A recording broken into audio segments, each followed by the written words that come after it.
ইলাহা ইল্লাল্লাহর বিশাল একটা ফ্ল্যাগ নিয়ে রাস্তায় বেরিয়ে পড়েছি, আমি মোহাম্মদকে ভালোবাসি কিন্তু নামাজ পড়ি না, ভালো করে বুঝুন, কিন্তু আমি নামাজ পড়ি না। আচ্ছা বলুন তো এই লোকটা জান্নাত যেতে পারবে? পারবে না। আমি তো মুমতাজুল ইসলাম মনে করি এখন যদি এইখানে যদি কোনো মানুষ বলে যে মুহাম্মদ সাল্লাল্লাহু আলাইহি ওয়াসাল্লাম মিথ্যুক, নাউজুবিল্লাহ, যদি এটা যদি কেউ বলে মুহাম্মদ সাল্লাল্লাহু আলাইহি ওয়াসাল্লাম চোর, নাউজুবিল্লাহ, এটা যদি কেউ বলে এইখানে, আচ্ছা বলুন তো সে বেঁচে বাড়ি যেতে পারবে? পারবে? নামাজি বেনামাজি হারামখোর চিটিংবাজ 2 নম্বরই ইমানদার নামাজি মুয়াজ্জিন ইমাম হাফেজ মাওলানা নবীর বিরুদ্ধে কথা বললে কারা কারা এগিয়ে থাকবেন? ইনশাআল্লাহ সবাই সবাই সবাই। দেখুন এখানে যারা হাত তুলেছে কেউ নামাজ পড়ে না, কেউ বিড়ি টানে, কেউ গাঁজা খায়, কেউ জমি চুরি করেছে বুনের, কেউ ঘরের টাকা মেরে খেয়েছে, এসব ইত্যাদি লোক আছে না নেই? কিন্তু সবাই হাত তুলেছে, তুলেছে কি তোলেনি? শুনুন, নবীকে ভালোবেসে যদি জান্নাত যাওয়া যেত তাহলে সর্বপ্রথম জান্নাতুল ফেরদাউসে পৌঁছে যেতেন মুহাম্মদ সাল্লাল্লাহু আলাইহি ওয়াসাল্লামের আপন চাচা নাম তার আবু তালিব। এই জায়গাটা কত ইম্পর্টেন্ট আপনার মাথায় ঢুকছে কি বলতে পারছি না। এই দেখুন আল্লাহ নবী সাল্লাল্লাহু আলাইহি ওয়াসাল্লামের চাচা আবু তালিব ইসলামের ইতিহাসে কোন বইয়ের একেবারে শেষ পাতাতেও আপনি দেখতে পারবেন না যে মুহাম্মদ সাল্লাল্লাহু আলাইহি ওয়াসাল্লামের কখনো তিনি বিরুদ্ধচারণ করেছেন, কখনো বিরুদ্ধচারণ করেননি। বরং বেঈমান মুশরিকরা যখন মারতে এসেছে চাচা প্রাচীরের মতো দাঁড়িয়ে গিয়ে বলেছে, তোমরা আমার ভাতিজার দিন কবুল করতে না পারো, আমি চাচা আবু তালেব বেঁচে থাকা অবস্থায় ওর গায়ে হাত দিলে চামড়া ফাটিয়ে দেবো।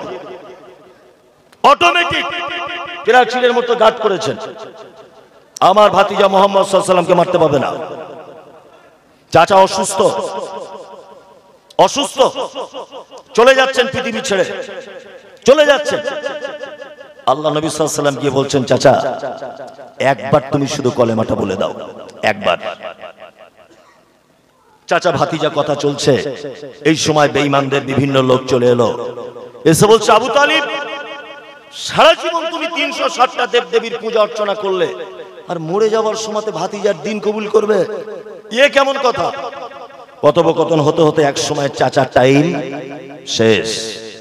আল্লাহ নবী সাল্লাল্লাহু আলাইহি ওয়াসাল্লাম নিজের জবানে বলছেন, আমার চাচাকে জাহান্নামের সবথেকে হালকা আযাব দেওয়া হবে। কি না, আগুনের 2টো জুতো পরিয়ে দেওয়া হবে। তার তাপের কারণে আমার চাচার মাথার মগজ টকবক টকবক টকবক করে ফুটবে। মুহাম্মদ সাল্লাল্লাহু আলাইহি ওয়াসাল্লামকে ভালোবাসতেন না বাসতেন না? বাসতেন। তার মানে শুধু মৌখিক ভালোবেসে জান্নাতে যাওয়া যাবে না।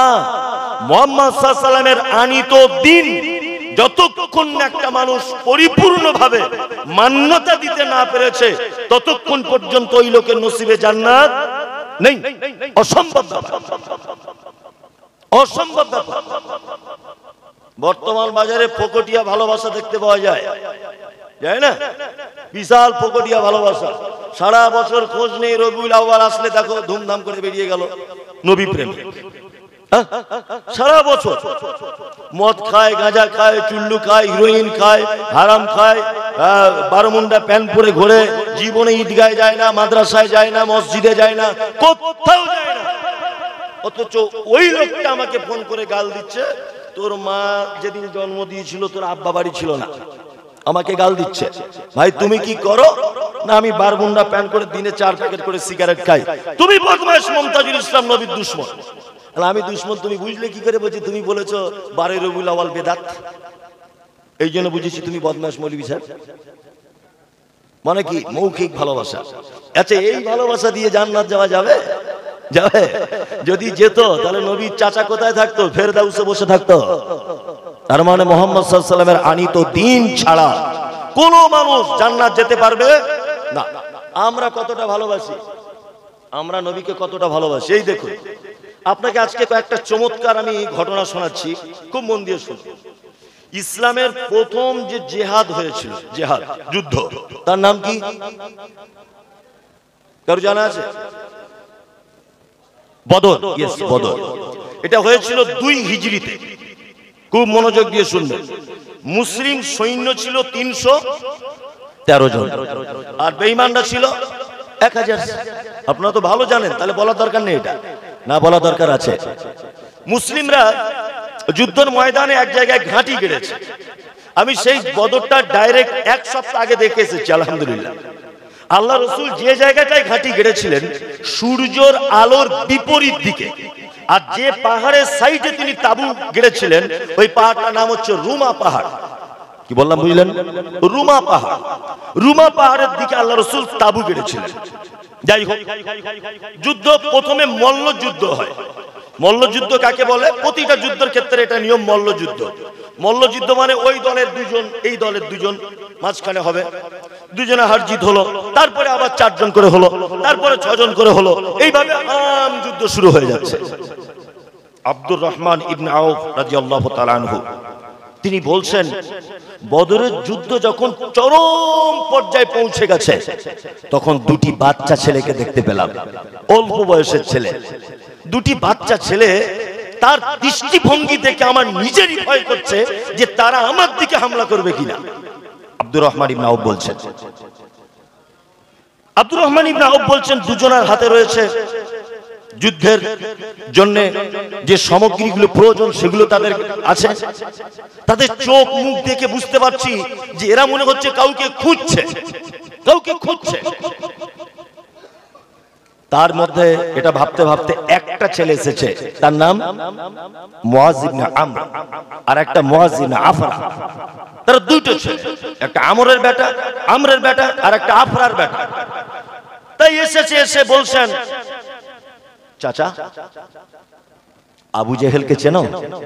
আবু জেহেল? আব্দুর রহমান ইবনে আউফ বলছে, ওরে বাবা, কার কথা বলছো তোমরা? তুমি জানো আবু জেহেলকে? বলছে জানি না মানে? আবু জেহেল সেই লোক তো যে আল্লাহর নবীকে গালাগালি করে। আবু জেহেল তো সেই লোক যে নবীকে কষ্ট দেয়, ওই লোকটা তো। আব্দুর রহমান ইবনে আউফ বলছেন, হ্যাঁ। তা কেন তোমরা আবু জেহেলকে খুঁজছো কেন? তখন বাচ্চা ছেলে দুটি বলছেন, চাচা মৃত্যু যার আগে আছে তার হবে একথা চূড়ান্ত। যদি আমার মৃত্যু আগে হয় তাহলে আগে হবে, আর যদি আবু জেহেলের মৃত্যু আগে হয় তাহলে আমরা আবু জেহেলকে পৃথিবী থেকে সরিয়ে দিব, তারপরে আমাদের অন্য কাজ। আপনি শুধু বলুন আবু জেহেলকে, আপনি একবার বলুন তো।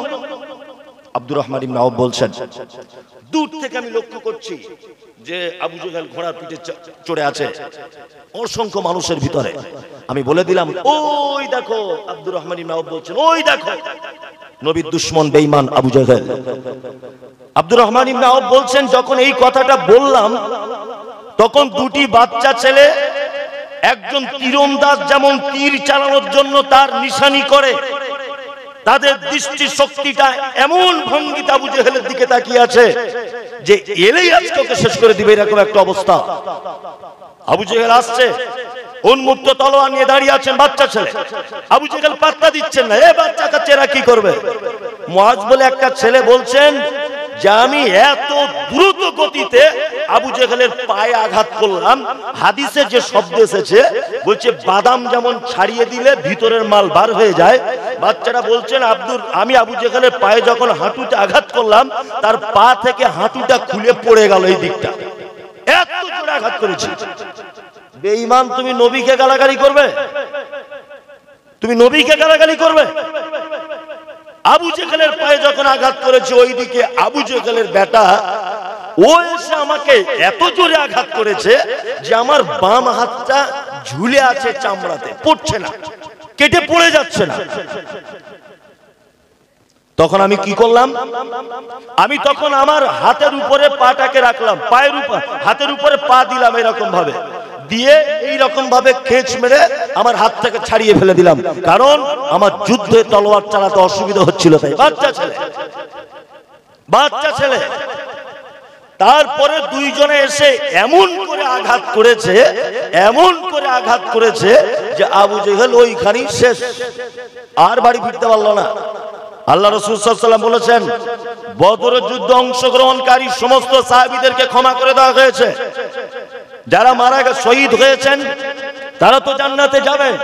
যারা বেঁচে ছিলেন তাদের আর জীবনে কোন রকমের অপরাধকে আল্লাহ সুবহানাহু ওয়া তাআলা অপরাধ বলে গণ্য করবেন না। আর সাহাবীদের তো অপরাধ থাকতোই না, তারপরেও যদি কোনো ত্রুটি বিচ্যুতি হতো আল্লাহ সুবহানাহু ওয়া তাআলা বদরি সাহাবীদের অন্ততপক্ষে সবকিছু ক্ষমা করে দিয়েছেন। এর নাম নবী প্রেমী। শুধু নবীকে গালাগালি করেছে, এই কারণে আবু জেহেলকে নয় মারতে হবে নয় আমাকে মরতে হবে, যে কোনো একটা চ্যালেঞ্জের সম্মুখে। এর নাম কি? নবী প্রেমী। আর তুমি আবু জেহেলকে না মেরে তুমি যে আল্লাহ রসুলকে কত অপমান করছো সারা দিনে, আল্লাহ ভালো, আল্লাহ ভালো জানে। দেখুন, আপনি যদি রসুলকে ভালোবাসেন আর রাসূলের আল্লাহর ভালোবাসা যদি পেতে চান, তাহলে কি করতে হবে? ফাত্তাবিউনি, আনুগত্য করতে হবে। কার? কার?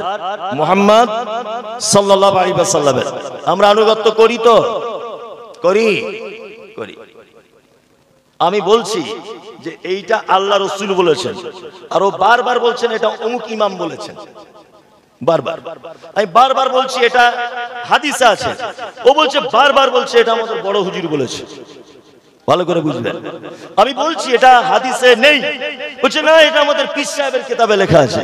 আচ্ছা, সব যদি তোমার পীর সাহেব দিয়ে ইসলামের মানদণ্ড হয়, তা মুহাম্মদ সাল্লাল্লাহু আলাইহি ওয়াসাল্লামকে পৃথিবীতে পাঠানো হয়েছিল কি জন্য? কি জন্য? তোমার জীবনের সমস্ত কিছু যদি তুমি তোমার হুজুরের পাল্লাতে দিয়ে যদি মাপতে শুরু করো, তা মুহাম্মদ সাল্লাল্লাহু আলাইহি ওয়াসাল্লামকে পাঠানো হয়েছিল কি জন্য? আল্লাহু আকবার। আনুগত্য করতে হবে কার? কার? মুহাম্মদ সাল্লাল্লাহু আলাইহি ওয়াসাল্লামের। তবে এদের একটা দলিল আছে, দারুণ দলিল। বলছেন মুহাম্মাদের পরে অন্যজনকেও মানা যাবে, তার দলিল কি? দলিল আল্লাহ তাআলা বলছেন, ইয়া আইয়ুহাল্লাযীনা আমানু আতিউল্লাহ ওয়া আতিউর রাসূল ওয়া উলিল আমরি মিনকুম। এইটা তাদের দলিল। আল্লাহ বলছে আমার আনুগত্য করো, আমার রাসূলের আনুগত্য করো, উলিল আমরি মিনকুম। আর উলিল আমর যারা, তাদের কথা তোমরা মানো। ফাইন তানাযাতুম ফীহি শাইউন ফারুদ্দু ইলাল্লাহি ওয়া রাসূল। যদি উলিল আমরদের কথা যদি তোমাদের সমস্যা না মেটে, তাহলে তোমরা আবার আল্লাহ এবং তার রাসূলের দিকে ফিরে এসো। এটা উত্তম তো? উত্তম। এই উলিল আমর থেকে প্রমাণ দিচ্ছে, বলছে আমরা অমুক ইমাম মেনে চলি। উলিল আমর থেকে প্রমাণ দিচ্ছে আমি অমুক পীরের মুরিদ। এটা উলিল আমর বলছে কি বলছে না? একটাই তাদের দলিল। এইবার এই ভিতরে একটা চমৎকার কথা বলে দিই। এই মুমতাজুল ইসলাম আল্লাহর কসম বলছে আপনার বিরুদ্ধে বলতে আসেনি। আমি শুধু এই আয়াতের ব্যাখ্যা বিশ্লেষণ করছি। সভাপতি সাহেব যোগ্য মানুষ বসে আছেন, আমি ওনার উপরে কথা নির্ভর করে রেখে আবার শক্ত করে বলছি, আমার যদি এক জায়গাতে ত্রুটি হয়, আমি মানুষ, ত্রুটি হতে পারে, উনি অবশ্যই আমার ভুল সংশোধন করে দেবেন। আমাকে কেউ সংশোধন করে দিলে আমি অন্তরের স্থল থেকে ওনার জন্য দোয়া করব। এটা আমার একটা সিফাত। কোন বক্তা ভুল ধরলে রেগে যাবে না, তবে উনি যদি সেটা ভদ্রতার সাথে আমাকে যদি জানিয়ে দেন যে মুমতাজুল ভাই ব্যাপারটা এই হবে, অবশ্যই আমি সঙ্গে সঙ্গে রুজু করে নেব। এই দেখুন, যারা উলিল আমর দিয়ে প্রমাণ দিচ্ছে হুজুর মানা যাবে, পীর মানা যাবে, ইমাম মানা যাবে, আপনাদেরকে বলছি পবিত্র আল কোরআনে যে শব্দ ব্যবহার এসেছে উলিল আমরি মিনকুম, উলি শব্দটা বহু বচন, এক বচন নয়, তাই তো সাহেব? বহু বচন শব্দ। নাম্বার 2, আল্লাহ বলছেন মিনকুম। মিনকুম শব্দ হাদিসে, কোরআনে যত জায়গায় ব্যবহার হয়েছে, প্রত্যেক জায়গায় আল্লাহ সুবহানাহু ওয়া তাআলা জীবিত মানুষদের ক্ষেত্রে ব্যবহার করেছেন। এক জায়গাতেও মিনকুম শব্দ মৃত মানুষদের জন্য ব্যবহার করেননি। তার প্রমাণ আল্লাহ তাআলা বলছেন, ইয়া আইয়ুহাল্লাযীনা আমানু, তোমরা যারা ঈমানের স্বীকৃতি প্রদানকারী, কুতিবা আলাইকুমুস সিয়াম, তোমাদের জন্য সিয়াম ফরজ করা হয়েছে, কামা কুতিবা আলাল্লাযীনা মিন ক্বাবলিকুম, যেমন তোমাদের পূর্ববর্তীদের উপরে ফরজ করা হয়েছিল, লাআল্লাকুম তাত্তাকুন, যাতে তোমরা পরহেজগার হতে পারো, যাতে তোমাদের ভিতরে আল্লাহ ভীতি আসে। আইয়ামাম মা'দুদাতিন, হাতে গোনা কয়েকদিন। ফামান কানা মিনকুম মারিজান, তোমাদের মধ্যে যারা অসুস্থ, আও আলা সাফারিন, যারা সফরে রয়েছে, ফাইদ্দাতুম মিন আইয়ামিন উখার, তারা যেন এই দিনটা অন্য দিনের দিন গণনা পূর্ণ করে দেয়। আচ্ছা বলুন তো, আল্লাহ তাআলা বলছেন মারিজান আও আলা সাফারিন, ফামান কানা মিনকুম মারিজান তোমাদের মধ্যে যারা বর্তমানে রয়েছে তারা যদি কেউ অসুখে পড়ে যায়। আচ্ছা বলুন তো, এখানে আল্লাহ মরা মানুষদের কথা বলছেন, যা রমজান মাসে যারা জীবিত আছে তাদের কথা বলছেন? পরিষ্কার পরিষ্কার না, একদম পরিষ্কার। আল্লাহ বলছে রমজান মাসে তোমরা সিয়াম পালন করছো, সিয়াম মাসে রমজান মাসে যদি কেউ অসুস্থ হয়ে যায় তোমাদের ভিতরে, ফামান কানা মিনকুম মারিজান, তোমাদের মধ্যে বর্তমানে যদি কেউ অসুস্থ হয়ে যায়, আও আলা সাফারিন, যদি কেউ সফর অবস্থায় থাকে, ফাইদ্দাতুম মিন আইয়ামিন উখার, তাহলে এইটা অন্য দিনে পূরণ করে দিবে। তাই তো আল্লাহ সুবহানাহু ওয়া তাআলা বলছেন উলিল আমরি মিনকুম, তোমাদের মধ্যে যারা উলিল আমর রয়েছে। এইবার আপনাকে একটা কথা বলার চেষ্টা করছি, বর্তমান কিছু মানুষ রয়েছে এখানে, যত মাযহাবের মানুষ আছেন, যত দল মত পথের মানুষ আছেন, আমি আল্লাহর নামের কসম দিয়ে বলছি, আপনার বিরুদ্ধে বলছি না, আপনি শুধু কোরআনের এই আয়াতটা বোঝার জন্য আপনার কাছে বিনীত অনুরোধ করছি। সেটা হচ্ছে এই এক শ্রেণীর মানুষ বলছেন ইমাম মানতেই হবে, ইমাম মানা ফরজ। বলছে কি বলছে না? বলছে। এই দেখুন, এইবার আপনাকে একটা তথ্য দিই। ইমাম আবু হানিফা রাহিমাহুল্লাহ, তিনি আল্লাহ নবী সাল্লাল্লাহু আলাইহি ওয়াসাল্লাম পৃথিবী থেকে চলে গেছেন কত হিজরিতে জানা আছে? আল্লাহ নবী সাল্লাল্লাহু আলাইহি ওয়াসাল্লাম পৃথিবী থেকে চলে গেছেন কত হিজরিতে? 11 হিজরিতে। 11 হিজরিতে ইমাম আবু হানিফা রাহিমাহুল্লাহ তিনি জন্ম হচ্ছেন 80 হিজরিতে। তার মানে আল্লাহ রাসূল মারা যাবার 69 বছর পরে জন্ম হচ্ছেন কে? ইমাম আবু হানিফা। নিশ্চয়ই তিনি মায়ের পেট থেকে বার হয়ে ইমাম হননি। যুক্তি তর্কর খাতিরে ধরে নিলাম যে তিনি 10 বছর বয়সে ইমাম হয়েছেন, ধরে নিলাম। তাহলে আল্লাহ রাসূল মারা যাবার কত বছর পরে তিনি ইমাম হলেন বলুন? 79 বছর পরে। 150 হিজরিতে তিনি মারা গেলেন। 150 হিজরিতে ইমাম শাফির জন্ম। এইভাবে 360 হিজরির ভিতরে সমস্ত আইম্মায়ে কেরাম চলে গেছেন। তখনও পর্যন্ত কোনো মাযহাব ছিল না, তখনও পর্যন্ত কোনো দল ছিল না। তারও 150 বছর পরে মাযহাবের জন্ম হয়েছে। তার মানে মুহাম্মদ সাল্লাল্লাহু আলাইহি ওয়াসাল্লাম মারা যাবার 450 বছর পরে কম বেশি মাযহাবের জন্ম হয়েছে। যারা বলছে মাযহাব মানা ফরজ, আপনার কাছে এটা আমার জানতে ইচ্ছা করছে, মুহাম্মদ সাল্লাল্লাহু আলাইহি ওয়াসাল্লাম পৃথিবী থেকে চলে যাবার আর আবু হানিফা ইমাম হবার মাঝখানে 79 বছরের মানুষগুলো কোন ইমামকে মেনে চলতে, এটা আপনার কাছে জানতে ইচ্ছা করছে আমার। 2 360 হিজরির ভিতরে পৃথিবীর কোন চটি বই আপনি দেখাতে পারবেন না যে 360 হিজরির পরে আর কোন আইম্মায়ে কেরামগণ ছিলেন। 360 হিজরির ভিতরে ইমাম আবু হানিফা, ইমাম শাফি, ইমাম মালিক, ইমাম আহমদ বিন হাম্বল সমস্ত ইমামগণ 360 হিজরির ভিতরে চলে গেছেন পৃথিবী ছেড়ে। তখনও পর্যন্ত কোনো মাযহাব হয়নি। 360 থেকে 450 এই 150 বছরের ব্যবধানের মানুষগুলো কাকে মেনে চলতো?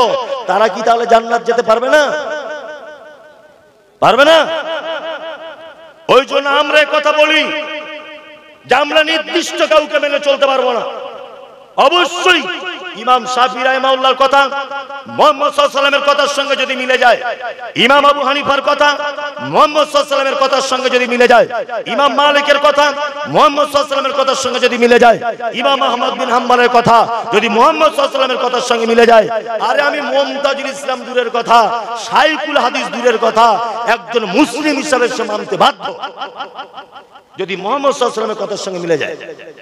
ওই জন্য আমরাই তো ঠিক কথা বলছি, উলি শব্দ বহুবচন, মানতে গেলে সবাইকেই মানো।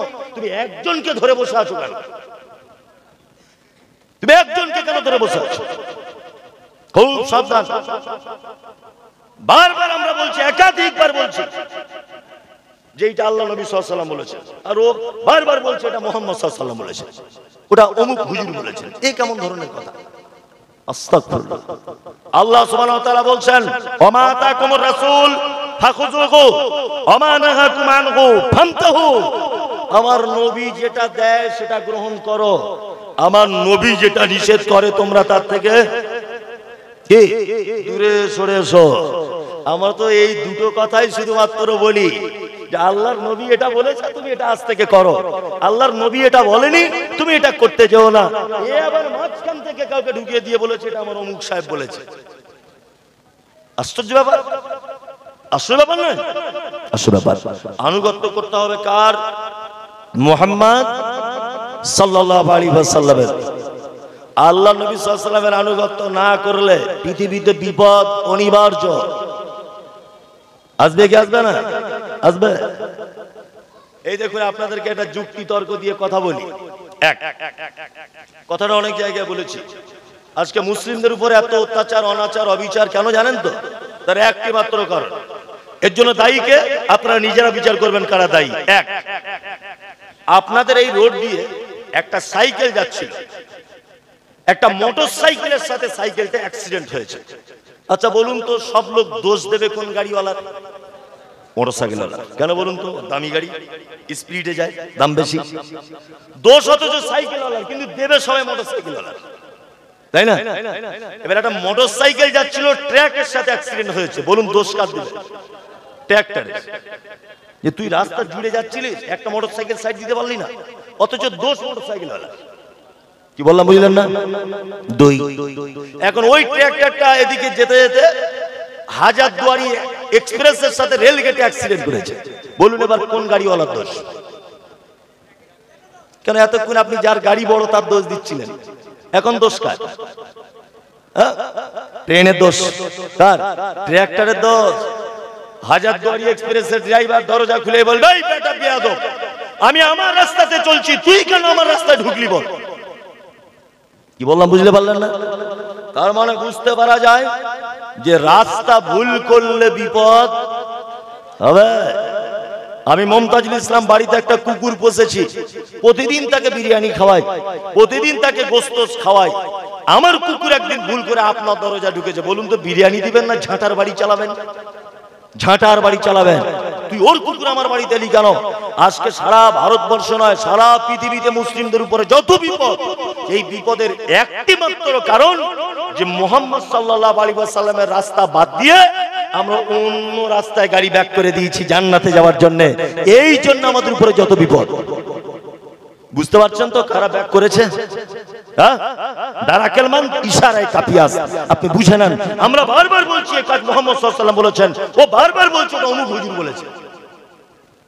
যত বিপদ এই কারণে, আমি মনে করি এই কারণে যত বিপদ। বোঝাতে পেরেছি কথাটা? তাহলে আনুগত্য করতে হবে কার? মুহাম্মদ সাল্লাল্লাহু আলাইহি ওয়াসাল্লামের। চলুন, আনুগত্য এবং ভালোবাসা দুটি কথা বলছিলাম আমি। আবার প্রথম ত্যাগটা, আবার দ্বিতীয় ত্যাগটা বলি। ভালোবাসা, নবীজির প্রতি আমাদের ভালোবাসা আছে, আছে না? আচ্ছা, এবার একটা কথা বলি। ওই উহুদের যুদ্ধ হয়েছিল কত হিজরিতে জানা আছে? জেনে যান। 3 হিজরিতে। কত? 3। উহুদের যুদ্ধে কতজন সাহাবী শহীদ হয়েছিলেন? 70 জন। কতজন? 70 জন। আল্লাহ নবী সাল্লাল্লাহু আলাইহি ওয়াসাল্লাম যুদ্ধ শেষ করার পরে সাহাবীদেরকে বললেন যে তোমরা এই যারা মৃত্যুবরণ করেছে বা শহীদ হয়েছে এদেরকে তোমরা এক জায়গায় করো। আল্লাহ রাসূল যখন এক জায়গায় করার কথা বললেন, সাহাবীরা যখন এক জায়গায় করলেন, দেখা যাচ্ছে 68টা লাশ খুঁজে পাওয়া যাচ্ছে, 2টা লাশ খুঁজে পাওয়া যাচ্ছে না। কটা? 2টা।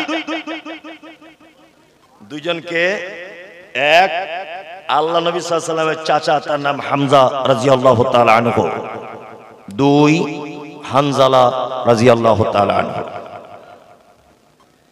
আল্লাহ রাসূল সাল্লাল্লাহু আলাইহি ওয়াসাল্লাম খুব মন খারাপ, দুটো লাশ পাওয়া যাচ্ছে না। সাহাবীদেরকে আবার বললেন, যাও তোমরা লাশ দুটিকে খোঁজো। লাশ দুটিকে খুঁজতে গেলেন সাহাবীগণ।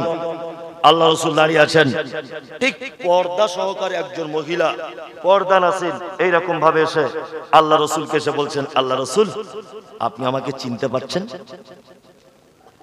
আল্লাহ রাসূল বলছেন, না তোমাকে চিনতে পারছি না, তুমি কে? মহিলা বলছেন, আল্লাহ রাসূল গতকাল বিকাল বেলাতে আপনি কারোর বিবাহ পড়িয়েছিলেন। আল্লাহ রাসূল বলছেন, হ্যাঁ আমি হানজালা বলে একজন সাহাবীর বিবাহ পড়িয়েছিলাম। তখন মহিলা বলছেন, আল্লাহ রাসূল এই দেখুন, এই আমার হাতে দেখুন এখনো মেহেন্দির দাগ লেগে আছে, আমার মেহেন্দি এখনো উঠে যায়নি। আমি সেই হানজালার স্ত্রী বলছি। আপনি যখন বিয়ে পড়িয়ে চলে এসেছিলেন, আমরা স্বামী স্ত্রী এক জায়গায় ছিলাম।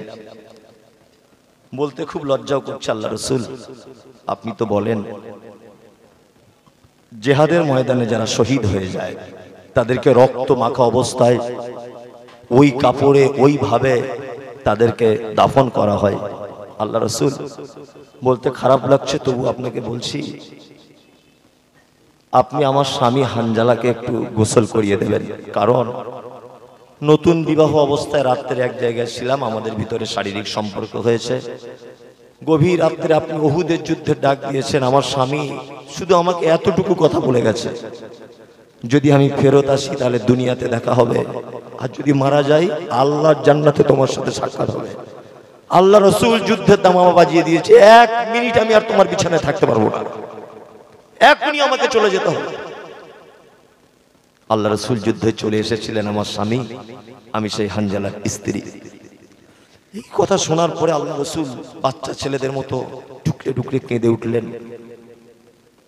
আল্লাহ রসুল বলছেন সবাইকে খুঁজে পেলাম, তোমার স্বামী আর আমার চাচাকে খুঁজে পেলাম না।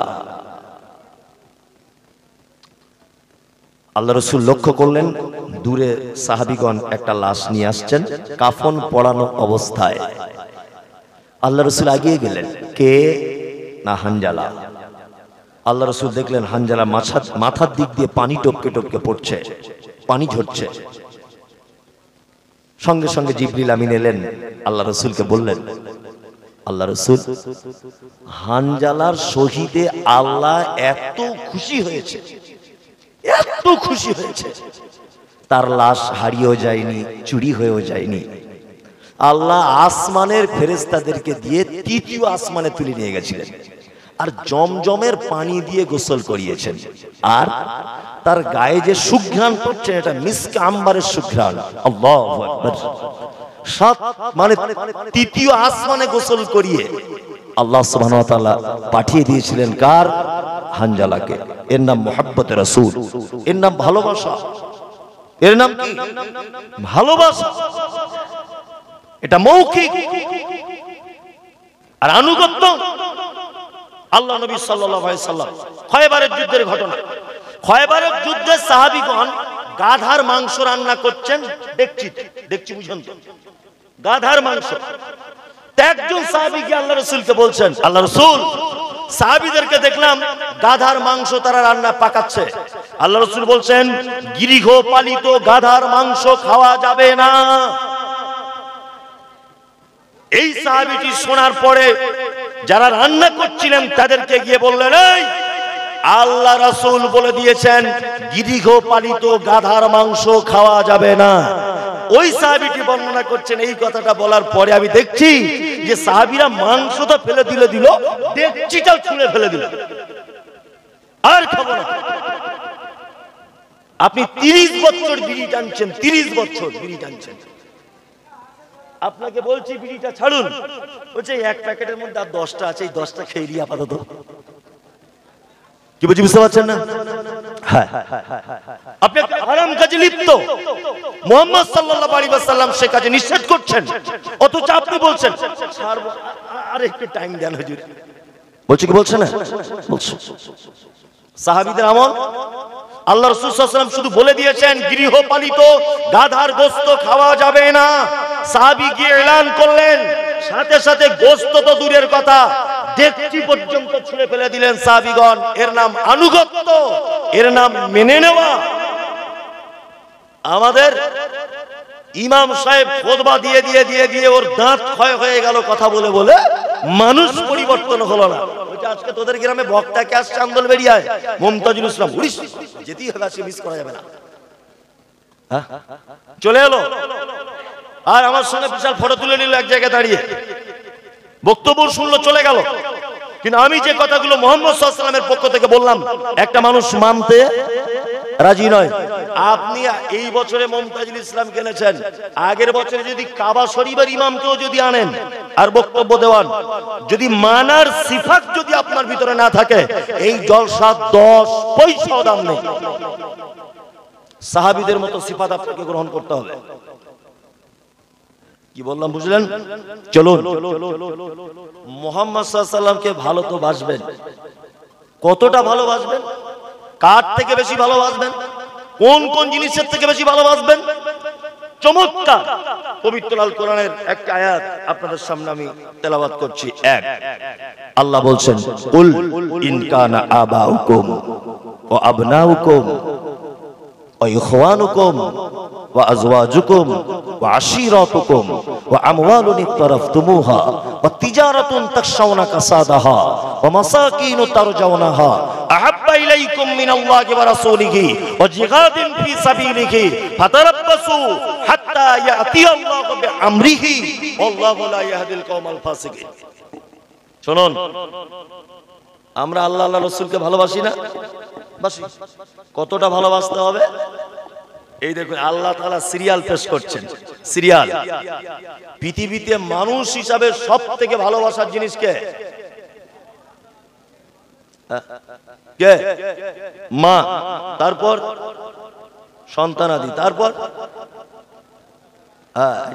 বউ। বলছি বউ মানে ও মেয়ে ছেলে ছাড়া কিছু বোঝে না, বলছি বউ। দেখুন, একটা কথা বলি, আল্লাহ সুবহানাহু ওয়া তাআলা পবিত্র কোরআনে যেভাবে সিরিয়াল দিয়েছেন ভালোবাসার মানুষদের, আপনি অবাক হবেন। এক, আল্লাহ বলছেন, কুল, নবী আপনি বলুন, আবাউকুম, তোমাদের আব্বা মা। তোমাদের কি? আব্বা মা। এটা ভালোবাসার জিনিস। আব্বা মাকে ভালোবাসেন তো? আসেন। আমি তো বক্তব্য দিতে দিতে অনেক জায়গায় বলি, তিন ভাই আব্বা মার খাওয়া দাওয়ার সিস্টেম করেছে পালি সিস্টেম, ইমাম সাহেবের মতো 10 দিন করে। যদি 12 দিন হয়ে যায়, তা ছেলে চোখ বার না করলেও বৌমা বড় বড় চোখ বার করে। আবার বলে, তোর দাদুকে বল আজ ক তারিখ, ক্যালেন্ডার দেখে খেতে পারে না। আপনাদের নদিয়া মুর্শিদাবাদের, মুর্শিদাবাদের লোক এ কাজ করে না, আমাদের দিকে করে। আপনার দিকেও করে? সব জায়গায়। একটা আশ্চর্য কথা আপনাকে বলি, কোরআন হচ্ছে মুজমাল, শুধু প্রতিটা কাজের হুকুম করে দিয়েছে। কি বললাম বুঝলেন? আকিমিস সালাত, সালাত আদায় করো। ওয়াতুজ যাকাত, যাকাত দাও। গমের কতটা ওষুধ, টাকার কতটা 2.5% না 10% না 2% না 3%, সোনার কতটা চাঁদির কতটা, এটা কিন্তু নেই। যাকাত দিয়ে দাও, সালাত আদায় করো। ওয়ারকাউ মা রাকিন, রুকুকারীদের সাথে রুকু করো। তারপরে হাত তুলতে হবে কি তুলতে হবে না, আমিন জোরে না আস্তে, পায়ে পা মিলাবো কি মিলাবো না, এটা কোরআনে পাবেন না। এটা পেতে গেলে কোথায় যেতে হবে? মুহাম্মদ সাল্লাল্লাহু আলাইহি ওয়াসাল্লামের কাছে। পবিত্র আল কোরআনে একটি মাত্র বিষয়ের ব্যাপারে আল্লাহ সুবহানাহু ওয়া তাআলা প্রত্যেকবারে হালকা করে ব্যাখ্যা বিশ্লেষণ করেছেন, তার নাম পিতা মাতার ব্যাপারে বলতে গিয়ে। প্রত্যেক ব্যাপারে যে জায়গায় পিতা মাতার ব্যাপারে আল্লাহ তাআলা বলেছেন, তারপরই আবার আয়াত বলেছেন, এই তোমার মা তোমাকে কষ্টের পর কষ্ট ধারণ করে দুধ পান করিয়েছে, তোমাকে পেটে ধরেছে। বিস্তারিতভাবে আল্লাহ সুবহানাহু ওয়া তাআলা পিতামাতার ব্যাপারে যত জায়গায় কথা বলেছেন, প্রত্যেক জায়গাতে আল্লাহ নিজে তাফসীর করে দিয়েছেন। আশ্চর্য একটি বিষয়, আপনাদের এলাকায় এক লোকের 3 ছেলে। বক্তব্য এতক্ষণ যা শুনেছেন যদি আপনি ভুলে যান, আমার কোনো আপত্তি নেই। এই জায়গাটা অন্তত পক্ষে যারা বসে আছেন, কমিটিতে আছেন, এমনি লোক আছেন, সভাপতি আছেন, আলেম ওলামা আছেন, যারাই আছেন, এই কথাটা অন্তত পক্ষে শোনার জন্য বিনীত অনুরোধ করছি। পিতামাতা কত ভালোবাসার জিনিস, আর বর্তমানে অবস্থা কি। আপনারা 3 ভাই দিল্লিতে কাজ করেন, ঈদের 1 সপ্তাহ আগে বাড়ি আসবেন। আপনার স্ত্রীকে ফোন করে বলছেন, হ্যালো সাবিনা, আমি বাড়ি যাচ্ছি, তোমার জন্য কি নিয়ে যাবো বলো।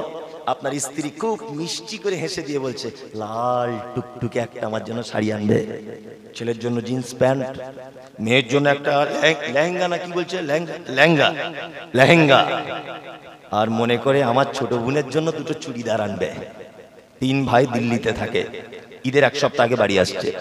তা দুপুরবেলা ওর স্ত্রী ফদ্দ দিয়ে দিয়েছে, লোকটা রাতের বেলা কোনো একটা শপিং মলে গিয়ে বাজার করছে। ওর স্ত্রী আবার ফোন করেছে, হ্যালো, এই শোনো, বলতে ভুলে গেছি, তোমার ওই শাড়ির সাথে কিন্তু সায়াটা ম্যাচিং করে লিও। আর তোমার কেনাকাটা সব হয়ে গেছে নাকি? তাহলে আমার মেজো বোনের জন্য একটা কিছু আনতে বলতাম। ছেলেটা তখন বলছে কেনাকাটা সবই রেডি, শুধু আব্বার জন্য ঈদের দিনে একটা লুঙ্গি পাঞ্জাবি নিচ্ছি, আর মায়ের জন্য একটা শাড়ি, একটা ব্লাউজ, একটা সায়া। ওর স্ত্রী তখন আন্দোলবেড়িয়া থেকে ঘরের মধ্যে দরজা দিয়ে বলছে, কেন তুমি কেন প্রত্যেক বছর আব্বা মায়ের শাড়ি জামা কাপড় দিতে যাবে? তোর আর তিনটে ভাই চোখে দেখতে পায় না? বাড়ি চলে এসো। বাড়ি চলে এলো। তিন ভাইয়ের একই অবস্থা। ঈদের দিন মসজিদের ইমাম সাহেব মাইকে বলছে, আল্লাহু আকবার, আল্লাহু আকবার, লা ইলাহা ইল্লাল্লাহ, আল্লাহু আকবার, আল্লাহু আকবার, ওয়ালিল্লাহিল হামদ। সকালবেলা হয় না? সবাই নতুন জামা পরে ঈদগাহে যাচ্ছে। সবাই। তোমার আব্বার বয়স 90 বছর, তোমার মায়ের বয়স 85 বছর। তোমার আর তিন ভাই যুক্তি করে তোমার আব্বা মা সিঁড়ি দিয়ে দুতলায় উঠতে পারে না বলে সিঁড়ির তলাতে মশারি টাঙিয়ে তোমার আব্বা মা থাকে। সবাই নামাজ পড়তে চলে গেল। তোমার মা পেচ্ছাপের প্রবলেম হয়ে গেছে, 80-85 বছর বয়স, বিছানায় পেচ্ছাপ করে দুর্গন্ধ অবস্থায় আছে। সবাই ঈদগাহে যখন চলে গেল, তোমার আব্বা তখন আফসোস করে বলছে, আমি একটু যেতে পারলাম না। আপনার মা মশারির ভিতর থেকে বার হয়ে বলছে, আব্দুল্লাহর আব্বা তুমি যাবে না? যেতে তো মন চায়, কেউ তো নিয়ে গেল না। আপনার মা তখন গত বছরে আপনার বোনেদের দেওয়া একটা পাঞ্জাবি কোন রকম বাক্স থেকে বার করে কাঁপতে কাঁপতে তোমার আব্বার গায়ে পরিয়ে দিয়ে বলেছে, একবার ঈদগাহে যাও, আর আগামী বছর ঈদগাহে পাবে, যেতে পাবে কিনা, যাও একটু যাও, ঈদগাহে যাও। লোকটা লাঠি নিয়ে কাঁপতে কাঁপতে কাঁপতে কাঁপতে ঈদগাহ পর্যন্ত গেল, নামাজ পড়লো, বাড়ি চলে এলো। আপনাদের মেন গেটের সামনে এসে বসে আছে একটু বয়স্ক মানুষ। দুপুর 12টা 1টা 2টো পর্যন্ত টাইম অতিবাহিত হলো। একটা বৌমাও খোঁজ নিল না শ্বশুরের খাওয়া হলো কিনা, একটা নাতিপুতি খোঁজ নিল না যে আমার আব্বার কিছু হলো কিনা। সবাই শালা শালি আত্মীয় স্বজন নিয়ে ব্যস্ত। দুপুর 2টোর সময় নাতি আশরাফুল বলছে, মা দাদুকে কিছু দাওনি? বলছে মনে ছিল না তো। এক কাজ করে, 2টো পরেটা 2টো রুটি নিয়ে যেতে বল, দেখি বেশি খেয়ে নেয় না, একটা এখন খেতে বলবে, একটা রাত্রে, না তো পায়খানা করে ফেলবে, সহ্য করতে পারে না, বুড়ো মানুষ তো লোভ করে খেয়ে নেয়। কেন তোমার আব্বার এই অবস্থা? তোমার মায়ের ঈদের দিনে তো লাল শাড়ি নয়, মিডিয়াম বয়সের মহিলারা যে শাড়ি পরে, এই শাড়ি বসে চেয়ারে বসে থাকা দরকার ছিল। 3টে বৌমা 3 দিক থেকে তোমার মাকে শাড়ি পরে সাজিয়ে দেবে। তোমার আব্বার কোনো বৌমা হাত ধরবে, কোনো বৌমা মাথা ছেড়ে দেবে, কোনো ছেলে লুঙ্গি পরিয়ে দেবে, কোনো ছেলে কাঁধে ধরে নাতিপুতির আনন্দ করে ঈদগাহে নিয়ে যাবে। কেন এ সমাজ, কেন এ ব্যবস্থা? হ্যাঁ, তোমার মায়ের থেকে বড় বদমায়েশ আর পৃথিবীতে কেউ নেই। তোমার মা যে অপরাধ করেছে পৃথিবীতে, এই অপরাধের সাজা বুড়ো বয়সে মশারির ভিতরে পেচ্ছাপ পায়খানা করে পড়ে আছে। তোমার মায়ের থেকে অপরাধী পৃথিবীতে আর কেউ নেই। তোমার আব্বা কিন্তু আরো খারাপ লোক, আরো বদমাইশ লোক। তোমার আব্বা মায়ের বদমাইশিগুলো বলবো, শোনো। তোমার মা ছিল আন্দোলবেরিয়ার সব থেকে আল্লাহওয়ালি পর্দানাসীন মহিলা। জীবনে কোনোদিন আলেম ওলামাদের সামনে মুখ তুলে কথা বলতো না। যদি দেখতো আব্দুল আকের সাহেব ওই আসছে, চট করে ঘুরে চলে যেত দরজা লাগিয়ে ভিতরে, মুখ দেখাতো না। এত পর্দা করতো তোমার মা। তুমি যেদিন পেটে এসেছিলেন, বহরমপুর হাসপাতালে ভর্তি করা হলো। ডাক্তার বাবু বলেছে এক্ষুনি তোমার বাচ্চা হবার ডেট, আর টাইম নেই। তোমার যে মা পর পুরুষের সামনে জীবনে মুখ দেখাতে লজ্জা পেত, তোমার মতো অপদার্থ ছেলেকে জন্ম দিতে গিয়ে বেলডাঙ্গার বহরমপুর কোন এক সদর হাসপাতালে পর পুরুষের সামনে সায়া ব্লাউজ খুলে উলঙ্গ হয়ে হাসপাতালের বেডে শুয়ে পড়েছিল। ডাক্তার ওপেন তোমার মায়ের লজ্জাস্থান দেখছে, তোমার মায়ের সারা শরীর দেখছে। তোমার যে মা মুখ দেখাতে লজ্জা করত, তোমার মতো অপদার্থ বেটাকে জন্ম দিতে গিয়ে পর পুরুষের সামনে উলঙ্গ হয়ে শুতে হয়েছিল। এটা তোমার মায়ের জীবনের সব থেকে বড় অপরাধ। তোমার মায়ের জীবনের দ্বিতীয় বড় অপরাধ, তোমার মা ছিল তোমার নানার একটা মাত্র বেটি। তোমার নানার এত আদরের বেটি ছিল, তোমার মায়ের হাতে মশা বসলে তোমার মা সহ্য করতে পারত না, এত ভীতু তোমার মা। জীবনে কোনোদিন ভয় ইনজেকশন করতো না, এত ভীতু। কিন্তু তোমাকে যেদিন হসপিটালের বেডে জন্ম দেওয়ার জন্য শুয়ে থাকে, ডাক্তার বলেছে পেটে যেভাবে বাচ্চা থাকার কথা সেভাবে আর নেই, বাচ্চাটা একটু উল্টো হয়ে লেগে গেছে। বাচ্চা মনে হয় মারা যাবে। এই কথা যখন বলেছে, তোমার মা হসপিটালের বেড থেকে একেবারে লাফ দিয়ে উঠে বলছে, ডাক্তার বাবু আপনি দয়া করে আমার বাচ্চাকে বাঁচান, আমার প্রাণের বিনিময় হলে আপনি বাঁচান, প্রয়োজনে ধারালো ছুরি দিয়ে আমার পেট ফেড়ে দিয়ে আপনি আমার বাচ্চাকে বার করুন, আমার প্রাণের বিনিময়ে বার করুন। সেই দিন তোমার মায়ের হাঁসের ডিমের মতো সাদা চকচকে চামড়া ধারালো কাঁচি দিয়ে কেটে দিয়ে তোমাকে পৃথিবীর আলো দেখানো হয়েছিল। জীবিত মানুষ পেট কেটে বসে আছে, তোমার মতো অপদার্থকে, অপদার্থর মুখ থেকে মা শব্দটা শুনবে। তাই সেই যে মোটা সুতো আর সুজি দিয়ে সেলাই করে দিল, আজও ৮০-৮৫ বছর বয়সে তোমার মা মশারির ভিতরে তার কষ্ট অনুভব করে। শুধু এই নয়, তোমার মা মানে, তোমার মা জীবনে কোনোদিন কাউকে মুখ দেখাতো না, কিন্তু তোমার মতো বেটাকে জন্ম দিতে গিয়ে হাসপাতালের বেডে কালো কুচকুচে হাঁটু পর্যন্ত তোমার মায়ের দোলা চুল লাল রক্তের জমাট বেঁধে গিয়েছিল। শুধু এখানেই ক্ষান্ত নয়, চিকিৎসা বিজ্ঞানীরা বলেছেন প্রত্যেক বাচ্চা তার মায়ের দিনে 8 বার করে দুধ পান করে, একবারে 250 গ্রাম দুধ পান করে। কোরআনের ভাষাতে তাকে দুধ পান করাতে হয় 30 মাস, কোরআনের ভাষাতে 2 বছর থেকে 2.5 বছর দুধ পান করাতে হয়। 50 টাকা যদি দুধের কেজি হয়, একটা বাচ্চা তার মায়ের দুধ পান করে 90,000 টাকার।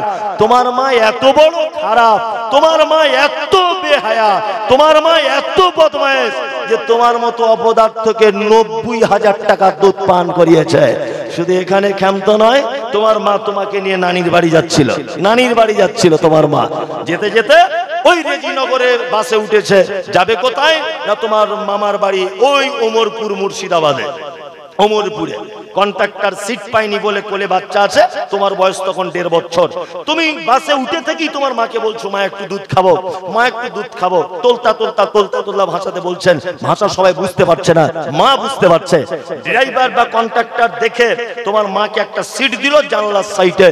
তোমার মায়ের বয়স তখন 24 থেকে 25, অপরূপা চরমা সুন্দরী তোমার মা।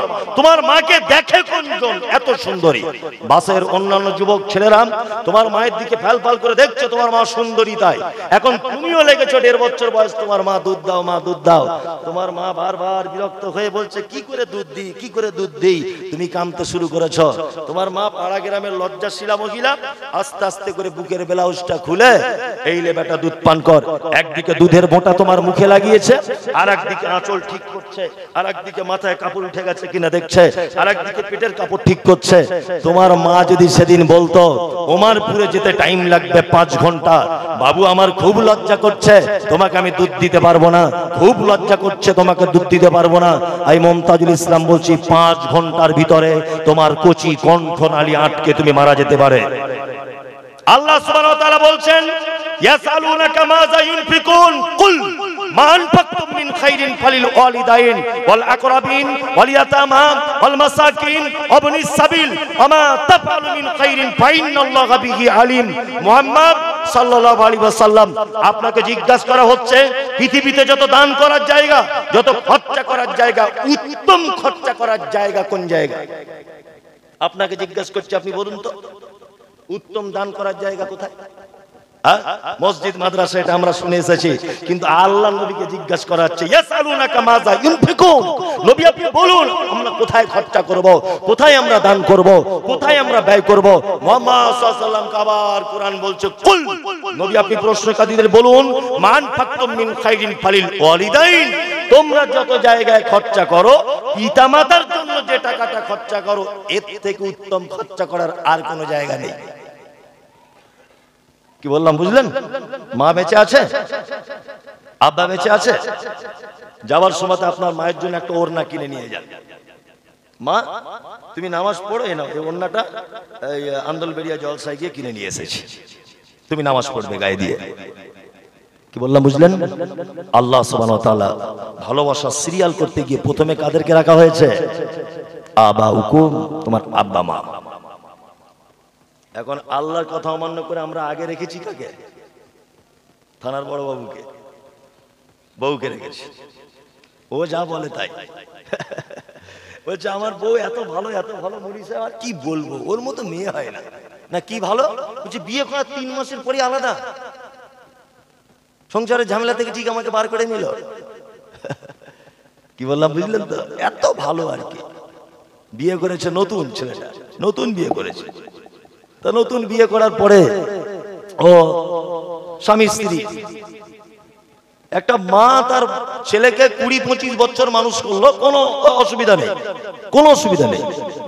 2-3 দিন এসে সব পরিবর্তন করে দিল। আল্লাহ তাআলা বলছেন আবাউকুম, 1 নম্বর তোমার আব্বা মা, 2 আবনাউকুম তোমার সন্তান, ইখওয়ানুকুম তোমার ভাই, আজওয়াজুকুম তোমার স্ত্রী, ওয়া আশিরাতুকুম তোমার প্রতিবেশী নিকট আত্মীয়, ওয়া আমওয়ালুন ইখতারাফতুমুহা তোমার উপার্জিত সম্পদ, ওয়া তিজারাতুন তাকশাউনা কাসাদাহা তোমার ব্যবসা বাণিজ্য, এমন এক ব্যবসা যে ব্যবসা তুমি ভয় করো ব্যবসা ছেড়ে দিলে আমার রুজি চলে যেতে পারে। আমি আল্লাহ তাআলা বলছেন হাব্বা ইলাইকুম মিনাল্লাহি ওয়া রাসূলিহি, তোমার স্ত্রী, তোমার টাকা পয়সা, তোমার সম্পদ, সমস্ত কিছু থেকে 3টে জিনিসকে বেশি ভালোবাসতে হবে। কটা? 3টা। 1 আল্লাহকে এবং রাসূলকে, 2 আল্লাহর রাস্তায় জিহাদ করাটাকে। আল্লাহ বলছেন ফাতারাব্বাসু হাত্তা ইয়াতি আল্লাহু বিআমরিহি, তোমরা যদি এই 3টে জিনিস থেকে এড়িয়ে যাও তাহলে তোমরা অপেক্ষা করো আমার আযাবে, তোমাদের উপর আমার আযাব আসছে। তাহলে রাসূলের আনুগত্য না করলে, রাসূলকে ভালো না বাসলে পৃথিবীর সমস্ত কিছু থেকে আমাদের পক্ষে কি আসবে? আল্লাহর আযাব। এটা মাদ্রাসার উন্নতি গল্পে জলসা। রাত্রি এখন 12টা বাজে, আমি আর বক্তব্য লাইনে যাচ্ছি না, আপনারা সব বুঝতেই পারছেন যে মাদ্রাসাগুলো সারা পশ্চিম বাংলার এইভাবেই চলে। আর আমি আদায়ের কথা বলছি, মানে আর লোক থাকবে না। মৃত পিতা মাতার নামে কেডা সফিউর রহমান নগদ 5000 টাকা দিয়েছেন, দোয়া করে দিবেন। আল্লাহুম্মা সাল্লি আলাইহি আল্লাহুম্মা বারিক আলাইহি। পিতা মাতা মাহবুব রহমানের নামে 2 ছেলে সাইন ও পাপাই শেখ নগদ 5000 টাকা দিয়েছেন, দোয়া করে দিবেন। আল্লাহুম্মা সাল্লি আলাইহি আল্লাহুম্মা বারিক আলাইহি। হাঁসপুকুরিয়া থেকে মেহের বানু শেখ নগদ 5000 দিয়েছেন, দোয়া করে দিবেন, ফোন পেতে দিবেন টাকাটা। আল্লাহুম্মা সাল্লি আলাইহি আল্লাহুম্মা বারিক আলাইহি। আর যারা আপনারা বসে আছেন, লাস্ট যে কোরআনের আয়াতটা বললাম, পৃথিবীর উত্তম দান করার জায়গা সন্তান তার আব্বা মায়ের জন্য দান করবে। এখানে যারা বসে আছেন ভাই, কেউ আছেন এরকম? কেউ আছেন যে আমি আমার আব্বা মায়ের জন্য আমার পক্ষ থেকে আমি 5000 দিলাম, যদিও আমার আগে বক্তা আদায় করেছেন? কেউ আছেন আপনারা? খুব ভালো লাগতো তাহলে এটাই, তাছাড়া আর কিছু না। কেউ আছেন আপনারা আপনাদের ভিতরে যে আমার পক্ষ থেকে আমার আব্বা মায়ের জন্য উত্তম দান করার জায়গা বা খরচা করার জায়গা, আমার আব্বা মায়ের জন্য আমি এই 2000 টাকা আমি খরচা করলাম? কেউ আছেন? কেউ নেই। আরে একই জমিতে তো বারবার চাষ দিলে হবে না, তাই না? আমার আগে বক্তা চাষ দিয়ে দিয়েছে, এখন আমি এসে চাষ দিতে চাইলে তো হবে না। আর আমার এমনি ফাল খারাপ, আমি এমনি আদায়কারী বক্তা, আমি আদায় করতে পারি না। আমার তো ট্র্যাক্টরের ফাল নেই, তবুও যতটা হিঁচড়ে খুঁচড়ে হয়, ভালো ফাল দিয়ে চষে দিয়ে চলে গেছে আবু ওবায়দা সাহেব। আমি আর কি বলবো? এখন আমার আদায় করার কথা বললে বলতে হয়, মাদ্রাসা যখন বলতে হবে আমিও বলার পক্ষে, কোনো অসুবিধা নেই, যে বলবো না তা নয়। কিন্তু আদায়ের কথা বললে, যখনই প্রধান বক্তা আদায়ের কথা বলে না, তখন মানুষ আর থাকে না, জানে এরপরে তার কেউ নেই, চল বাড়িতে ফালতু বসতে গেলাম নেই। এটা স্বাভাবিক, এটা কথা। যারা ভাই বসে আছেন, কিছু আল্লাহর রাস্তা দিবেন, খরচা করবেন আল্লাহর রাস্তায়। আরে অন্তত আপনার পক্ষে বলুন যে আমি 1000 টাকা দিব, 2000 দিব, মানে নিয়ত করেই আছে। দেখি মৌলভী সাহেবের কত চালাকি আছে, চালাকি করছেন তো। চালাকদের বেশি দিন টিকিট নাই, কি বলছি বুঝতে পারছেন না? যে লোক গরু চড়ায়, দেখবেন যে গরুটা সব থেকে বেশি বদমাইশি করে, চালাকি করে, তাকে কি করে বলুন তো? গলায় বড় হুড়কো ঝুলিয়ে দেয়, আর যেতে পারবি না। টাকা আছে আপনি তবুও দিতে চাইছেন না, কৃপণতা করছেন, তাই তো? এমন একটা দুর্ঘটনা ঘটে গেল, রিপোর্ট করে করে করে করে শেষ, কলকাতার কোনো জায়গায় ধরা পড়ছে না। এখন চলে গেলেন আপনি ভেলোরে রিপোর্ট করতে, রিপোর্ট করতে করতে 1.5 বিঘে জমি শেষ। আল্লাহ বলছে তোর রিপোর্ট ধরা পড়বে না, এটাই তোর রোগ, এইটাই তোর রোগ, যে রিপোর্ট ধরা পড়বে না কিছু, অথচ তোর জমি জায়গা সব শেষ করে দিব। এটা আল্লাহ পারে কি পারে না? যদি থাকে কিছু আপনারা দিয়েছেন আমি জানি, তারপরে আমি বলবো কিছু দেন, আল্লাহর রাস্তায় দেন। আসেন ভাই, কেউ দিবেন? 200, 500, 100 দেন, এতে আমি খুব খুশি হব। আলহামদুলিল্লাহ। 1000 টাকা, আলহামদুলিল্লাহ, ভালো। 1000 টাকা একজন দিলেন, আল্লাহুম্মা সাল্লি আলাইহি আল্লাহুম্মা বারিক আলাইহি। দেন ভাই, দেন দেন। আরেকজন আসছে, হ্যাঁ, ওনার ছেলে মারা গেছে। আচ্ছা, আলহামদুলিল্লাহ। একজন দিয়েছেন 500, ওনার ছেলে মারা গেছে। আল্লাহ তুমি ওনার ছেলেকে ক্ষমা করো। আল্লাহুম্মা সাল্লি আলাইহি আল্লাহুম্মা বারিক আলাইহি। আল্লাহ তুমি তার মালে বরকত দান করো, তার উপরে রহম করো, তার ছেলেকে তুমি ক্ষমা করো। যারা আছেন ভাই আব্বা মা আত্মীয় স্বজন মারা গেছে, দেন, এটা সাদকা জারিয়া। কত? 1000। আলহামদুলিল্লাহ। আরেকজন ভাই 1000 টাকা দিলেন। আর কেউ আছেন? একটু দিয়ে দেন। আর কেউ দিলেন? মাত্র 2500 টাকা হলো, আর ওইদিকে 5000 5000 করে। যার কাছে যা আছে একটু দিয়ে দেন, দেন। একজন 200 টাকা দিলেন। মাশাআল্লাহ। গজল বলবো? আমি তো গজল বেশি জানি না। যারা আছেন দেন, আপনারা আল্লাহর রাস্তায় দিয়ে দেন। হাজির বেটার বিয়ে হলো কাজীর বেটির সাথে, হাজির বেটার বিয়ে হলো কাজীর বেটির সাথে। কাজীর বেটি বলছে আমি যাব সিনেমাতে। হাজির বেটা বলে ওগো বাপ যে আমার হাজি, ওগো বিবি তোমার কথায় কেমনে হব রাজি। কাজীর বেটি দুঃখ মনে কথা নাকি বলে, হাজির বেটা পড়লো ফেরে বোঝাই কোন ছলে। সিনেমা দেখা মেয়ে মানুষ ঘরে রাখা দায়, অবশেষে রাজি হতে হলো নিরুপায়। হাজির বেটা বলে শোনো শোনো গো সুন্দরী, আমার শুট আমার জামা পড়ো তাড়াতাড়ি। দুই বন্ধুর মতো তারা গেল সিনেমাতে, রাস্তা তাদের জানা আছে সন্দেহ নাই তাতে। বিয়ের আগে কত গেছে হিসাব কে বা রাখে। হলের সামনে দাঁড়িয়ে গেল, লাগলো আলোর ছটা। অনেক দিনের পুরাতন বন্ধুর সাথে হলো দেখা। বন্ধু বলে ওরে বন্ধু এটা কে তোর হয়? বন্ধু বলে ওটা আমার শালার পরিচয়। কেউ দিবেন আর দিয়ে দেন। মাশাআল্লাহ। মনিরুল শেখ, মনিরউদ্দিন শেখ 5000 টাকা আদেশ করিল আল্লাহ পবিত্র কোরআনে। আর বিবাহ করিতে যত আদম সন্তানের, আদেশ করিল আল্লাহ পবিত্র কোরআনে। বিবাহ করিতে যত আদম সন্তানের, কোরআনে আদেশে আল্লাহ যদি না করিত, মানুষের বংশ সব ধ্বংস হয়ে যেত। কিন্তু হায় বর্তমানে হতেছে এমন, বেটির বিয়েতে বেটার বাপ নিচ্ছে কত পণ। কেহ সোনা দানা নিচ্ছে, কেহ টাকা করি, কেহ জমি জায়গা নিচ্ছে, কেহ নিচ্ছে বাড়ি। আবার কত বাপ জীবনে নিব না গোপন, বেটা বেটি সাজিয়ে দিকে বিয়াই আপন। টাকার বেলায় সাধু সাজে, জমির বেলায় চোর। টাকার বেলায় সাধু সাজে, জমির বেলায় চোর। বর্তমানে বেটার বাপ এমনি হারামখোর। চোর লোকে চুরি করে অন্ধকার হলে, বেটার বাপ করে চুরি দিনের উজ্জ্বলে। হায়রে বেটার বাপ তুমি এমনি লোভী হলে, টাকার বদলে বেটা বিক্রি করিলে।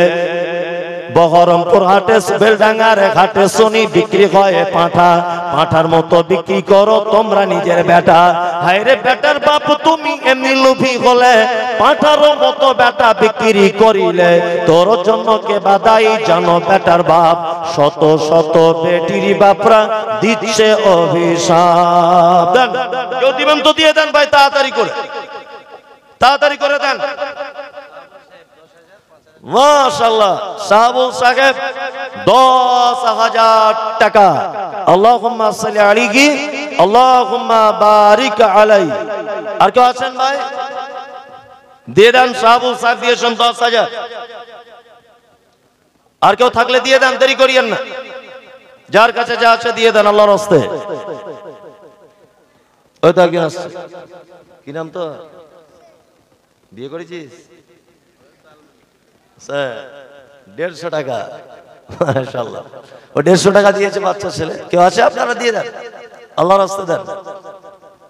জি, আসলে দান এমন একটা জিনিস যে আল্লাহ সুবহানাহু ওয়া তাআলা রাগ বেনামিতে 700 টাকা।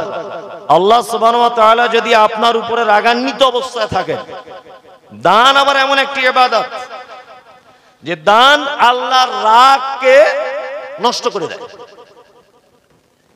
আর দান সম্পদকে বৃদ্ধি করে দেয়। সুদ সম্পদকে নষ্ট করে দেয়। ওই জন্য আল্লাহ সুবহানাহু ওয়া তাআলা বলছেন আল্লাযীনা ইউনফিকুনা ফিস সাররাই ওয়াদ দাররাই ওয়াল কাযিমিনাল গায়যা ওয়াল আফিনা আনিন নাস আল্লাহু ইউহিব্বুল মুহসিনিন। আল্লাহ বলছেন চারটি লোককে আমি সবথেকে বেশি ভালোবাসি, এরা মুহসিন, এরা খুব ভাগ্যবান। এক, আল্লাযীনা ইউনফিকুনা ফিস সাররাই ওয়াদ দাররাই, যারা দান করে আল্লাহর রাস্তায়, সচ্ছলতায় অসচ্ছলতায়, বিপদেও দান করে, অবস্থা খারাপ লাগলেও দান করে, অবস্থা ভালো থাকলেও দান করে। ওয়াল কাযিমিনাল গায়যা, আর রাগ হয়ে গেলে কি করে? আটকে রাখে, রাগকে সংবরণ করে। ওয়াল আফিনা আনিন নাস, আর তার সামনে যদি কোনো মানুষ অপরাধ করে দেয় তাহলে সে অপরাধকে ক্ষমা করে দেয়, মাফ করে দেয়। আল্লাহু ইউহিব্বুল মুহসিনিন, আল্লাহ বলছে আমি এই বান্দাদের, মুহসিন বান্দাদের সবথেকে বেশি ভালোবাসি। কেউ আছেন ভাই? আল্লাহর রাস্তা দিয়ে দেয়। শহীদুল শেখ, মৃত্যু বাবার নামে ২৫০০ টাকার ওয়াদা। আর আপনি কি বলছিলেন কে দিয়েছে? ১৫০০ টাকা না কত? ১০০০? ও ৭০০ টাকা বেনামিতে দিয়েছেন। আর কেউ দিবেন তো একটু দিয়ে দেন। আপনারা হয়তো আশা করছেন যে মৌলভী সাহেব একটু যেমন বানিয়ে বানিয়ে সুর করে করে দোয়া টোয়া, ওগুলো আমি আগে করেছি, আগে যখন জানি না তখন করেছি, যখন থেকে জেনেছি ওগুলো আর করি না। আগে খুব করেছি, সভাপতি সাহেব জানে, খুব লাল গোলাতে তখন ওই হতো, কিন্তু আদায় আর আদায়। এখন আর আমি ওইগুলোতে থাকি না, আদায় ডিপার্টমেন্টটা। আর যদি আদায় কোথায় করতে হয় স্বাভাবিক গতিতে বলে মানুষ যেটা দিল এটাই। আর আল্লাহ রসুলের শেখানো দোয়া এতটুকুই, এতটুকুই বাংলায় বলতে পারি, আল্লাহ তুমি তার উপরে দয়া করো, তার মালে বরকত দাও, এতটুকুই। আপনারা আশা করবেন না যে একটা একটা নাম করে করে সুর করে করে বিশাল কিছু বলবে, এরকম কোনো পদ্ধতি নয়। যারা দিবেন দিয়ে দেন। জলসা কমিটির কেশিয়ার সাহেব, আপনি কোথায় আছেন? জলসা কমিটির কেশিয়ার, যুগ্ম কেশিয়ার, বলুন আপনারা দুজন। চোখ বন্ধ করে বলে দেন, যা হয় হবে। কেন বেনামে? সবার বেলা নাম লিখছে না, আপনার বেলা বেনামে? কোরআনে শব্দ এসেছে সিররাম ওয়া আলানিয়া, তাই তো স্যার? গোপনেও দান করা যায়, প্রকাশ্যে করা যায়, এটা প্রকাশ্যের মজলিস। আপনি এটা প্রতিযোগিতা করুন, আপনাকে দেখে আরেকজনকে দিবে, দুজনা মিলে ৫০০০০ টাকা দিয়ে দেন, যা হবে হবে, দুজনা ২৫, ২৫, ৫০ যান, আল্লাহ রাস্তায় দিয়ে দেন, দেন বলে দেন ইনশাল্লাহ। দুজনা কেসিয়ার মিলে আপনারা ২৫, ২৫, ৫০ দিয়ে দেন, দিয়ে দেন ভাই, একবার ইনশাল্লাহ বলে দেন, যা হয় হবে। কই মাশাআল্লাহ, মাস্টার তো আরো বড়। লকডাউনে টোটাল ছুটি ৩ বছরের টাকা, কি চারটিখানি ব্যাপার। লকডাউনে পুজোর এখন ছুটি চলছে, মাস্টারি চাকরির মতো আরামের আর কোনো সরকারি ডিপার্টমেন্ট নেই, শুধু ছুটি। না মেঘ করলেও ছুটি, অতিবৃষ্টি ছুটি, গরম হলে ছুটি, রোদ বেশি হলে ছুটি, ছুটি আর ছুটি। আলহামদুলিল্লাহ মাস্টার খুব সম্মানী ব্যক্তি, বাপেরও স্যার, ছেলেরও স্যার, মায়েরও স্যার, খুব সম্মানের চাকরি এটা। মাস্টারমশাই আপনি আপনার ভেবে চিন্তে বলুন ভাই, খুব ভালোবেসে কথাগুলো বললাম, কিছু মাইন্ড করবেন না, বলুন। ২০,০০০ করে, আলহামদুলিল্লাহ। ২,০০০ করে দুজন ৪,০০০, ও ৫,০০০ দিয়েছেন, আর আপনি ২,০০০, ও মানে ৭,০০০, দুজনের ১০,০০০ টাকাও গেল না। এরকম করলো, হ্যাঁ, এটা কিন্তু খুব আশ্চর্যের বিষয়।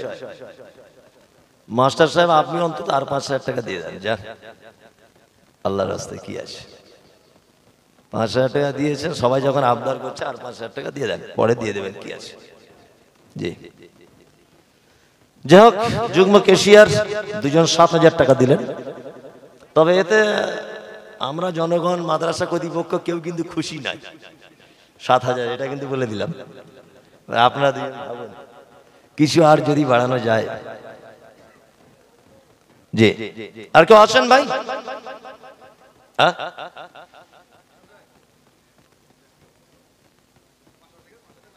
না না, 5,000 টাকা আপনার মতো কিছু হবে না ইনশাআল্লাহ।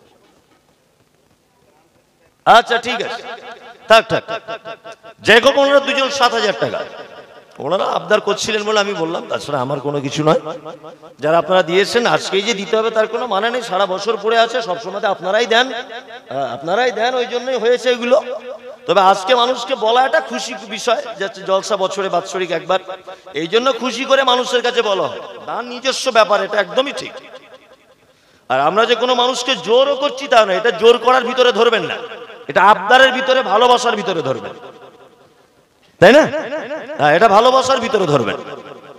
যাক, আপনার কেউ দিতে চাইলে দিয়ে দেন, তাহলে শেষ করে দিন। সভাপতি সাহেব আর কিছু বলবেন? মজলিস ভাঙার দোয়া বলে দিন। আর কি চালাবো, চালানোর মতো তো কিছু নেই। গজল টল কিছু বলা যাবে না, এই শেষ। মজলিস ভাঙার দোয়া বলে দেন সকলেই। সুবহানাক আল্লাহুম্মা ওয়া বিহামদিকা আশহাদু আল্লা ইলাহা ইল্লা আনতা আস্তাগফিরুকা ওয়া আতুবু ইলাইক। আসসালামু আলাইকুম ওয়া রাহমাতুল্লাহ।